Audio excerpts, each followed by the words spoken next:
मित्रांनो, असंच सहज बसल्यानंतर विचार केला की ज्यावेळेला जगामध्ये महायुद्ध झालं, त्या महायुद्धामध्ये ॲडॉल्फ हिटलर हा हुकुमशहा जगामध्ये उदयास आला.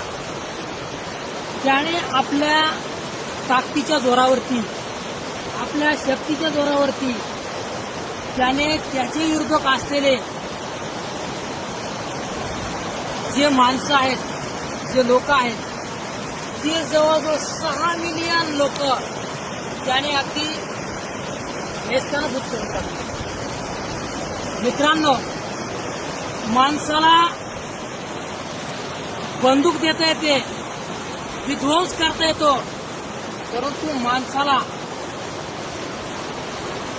बुद्धी देता येत नाही, दुसऱ्याला चांगले विचार देता येत नाही.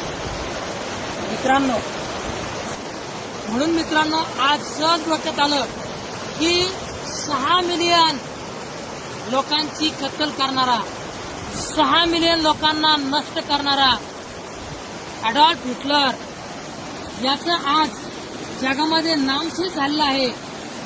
म्हणून मित्रांनो, माणसाने तलवार देणे सोपं आहे, बंदूक देणे सोपं आहे, परंतु त्याच वेळेला दुसऱ्याला सद्बुद्धी देणं, दुसऱ्याला चांगले विचार देणं आणि दुसऱ्यांच्या विचारांचं परिवर्तन करणं हे एवढं सोपं नाही.